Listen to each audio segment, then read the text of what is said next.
ஆண்டவரும் இரட்சகருமாகிய இயேசு கிறிஸ்துவினுடைய நாமம் மகிமைப்படுவதாக. பிரியமானவர்களே, இந்த காலைவெளி தியானத்திற்கு உங்களை அன்போடு கூட வரவேற்கிறோம்.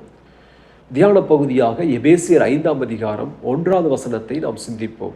ஆதலால் நீங்கள் பிரியமான பிள்ளைகளைப் போல தேவனை பின்பற்றுகிறவர்களாகி.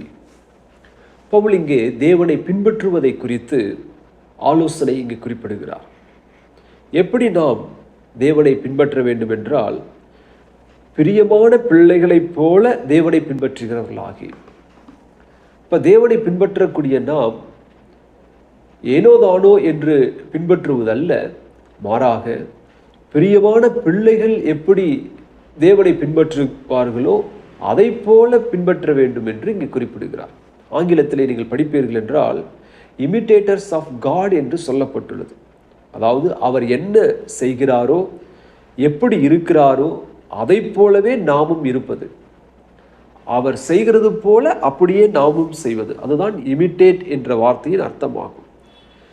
இப்பொழுது பவுல் இந்த இடத்துல ஒரு உறவை இந்த வசனத்திலே கொண்டு வருகிறார்.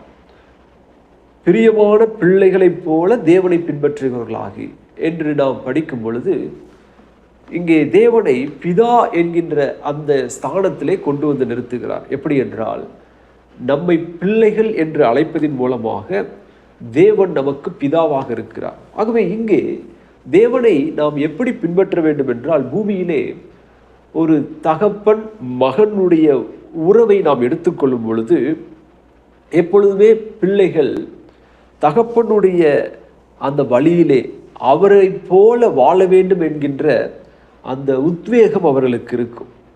அதை போலவே தேவனுடைய பிள்ளைகளாகிய நாம் நம்முடைய பரம தகப்பனாய் இருக்கிற நம்முடைய தேவனை அப்படியே நாம் பிரதிபலிக்கக்கூடியவர்களாக, அவரை அப்படியே பின்பற்றக்கூடியவர்களாக நாம் இருக்க வேண்டும். எப்படி இந்த பூமியிலே ஒவ்வொரு பிள்ளைகளுக்கும் அவர்களுடைய தகப்பன் ஒரு ஹீரோவாக இருக்கிறாரோ அல்லது ரோல் மாடலாக இருக்கிறாரோ, அதை போல தேவ பிள்ளைகளாகிய நமக்கு நம்முடைய பிதாவாகிய தேவன் தான் ரோல் மாடலாக இருக்கிறார்.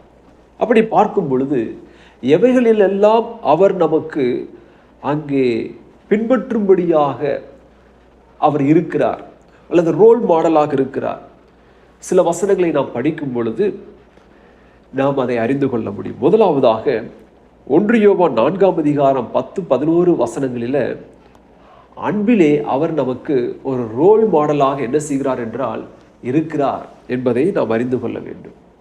அந்த வசனத்தை நீங்கள் படிப்பீர்கள் என்றால், தன்னுடைய குமாரனை அங்கே தியாக பலியாக கொடுத்து நம்மிடத்திலே அவர் அன்பு கூர்ந்திருக்கிறார். இப்பொழுது அதிலிருந்து நாம் கற்றுக்கொள்வது என்னவென்றால், நம்முடைய பரம தகப்பன் தன்னுடைய குமாரனை கொடுத்து நம்மிடத்திலே அன்பு கூர்ந்தது போல நாமும் மற்றவர்களிடத்திலே அப்படிப்பட்ட அன்புள்ளவர்களாக இருக்க வேண்டும் என்று சொல்லி அவர் நமக்கு ஒரு ரோல் மாடலாக இருக்கிறார். இரண்டாவது நாம் பார்க்கும் பொழுது 1 பேதுரு 1ஆம் அதிகாரம் 14வது வசனத்திலிருந்து நாம் படிக்கும் பொழுது, அங்கே நம்முடைய பரமபிதா பரிசுத்தத்திலே நமக்கு ஒரு முன்மாதிரியானவராக இருக்கிறார். என்ன, உங்களை அழைத்தவர் பரிசுத்தராக இருக்கிறது போல நீங்களும் உங்கள் நடக்கைகள் எல்லாவற்றிலும் பரிசுத்தராக இருங்கள். கவனித்தீர்களா? அப்ப பரிசுத்தத்திலே நம்முடைய பிதா நமக்கு ரோல் மாடலாக இருக்கிறார்.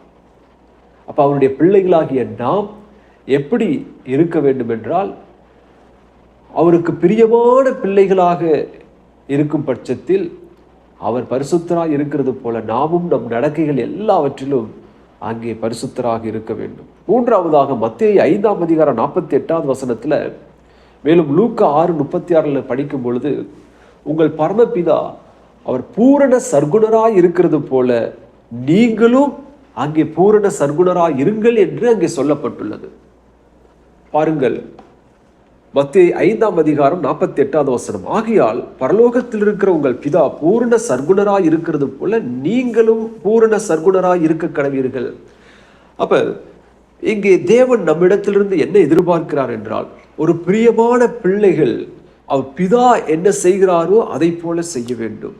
நம்முடைய பிதா பூரண சர்க்குணராக இருக்கிறார். இந்த இடத்துல பூரண சர்க்குணர் என்று சொல்லும் பொழுது அதற்கு மேலுள்ள வசனங்களை படித்தால் அறிந்து கொள்ளலாம். 45வது வசனத்துல, இப்படி செய்வதனால் நீங்கள் பரலோகத்தில் இருக்கிற உங்கள் பிதாவுக்கு புத்திரராய் இருப்பீர்கள். அவர் தீயோர் மேலும் நல்லோர் மேலும் தமது சூரியனை உதிக்க பண்ணி நீதியுள்ளவர்கள் மேலும் அநீதியுள்ளவர்கள் மேலும் மழையை பெய்ய பண்ணுகிறார். அப்ப தேவன் யாரிடத்திலும் பட்சபாதம் காட்டுவதில்லை. அவர் நல்லோரிடத்திலும் தீயோரிடத்திலும் அங்கே நன்மையானதை அவர் செய்யக்கூடியவராக இருக்கிறார். அதை போல நீங்களும் மற்றவர்களிடத்துல பூரண சர்க்குணராக இருக்க வேண்டும். அங்கே நீங்கள் 47வது வசனத்தில் பார்க்கும்பொழுது, உங்கள் சகோதரரை மாத்திரம் வாழ்த்துவீர்களானால் நீங்கள் விசேஷித்து செய்கிறது என்ன? ஆயக்காரரும் அப்படியே செய்கிறார்கள் அல்லவா? ஆகவே என்ன சொல்ல வருகிறார் என்பதை நாம் புரிந்து கொள்ள இங்கு முடிகிறது. அவர் நம்முடைய சத்துருக்களிடத்திலும் நம்மை சபிக்கிறவர்களிடத்திலும் நமக்கு விரோதமாக செயல்படுகிறவர்களிடத்திலும் நாம் பூரண சர்க்குணத்தை காட்ட வேண்டும் என்று இந்த இடத்துல நாம் அறிந்து கொள்கிறோம். 4வதாக நாம் பார்க்கும் பொழுது எபேசியர் அதே 4ஆம் அதிகாரம் 32வது வசனத்துல, ஒருவருக்கொருவர் தயவாயும் மன உருக்கமாயும் இருந்து கிறிஸ்துவுக்குள் தேவன் உங்களுக்கு மன்னித்தது போல நீங்களும் ஒருவருக்கொருவர் மன்னியுங்கள். பிதாவாகிய தேவன் எதில் ரோல் மாடலாக இருக்கிறார் என்றால், கிறிஸ்துவுக்குள் தேவன் உங்களுக்கு மன்னித்தது போல மன்னிப்பிலே அவர் நமக்கு ரோல் மாடலாக இருக்கிறார்.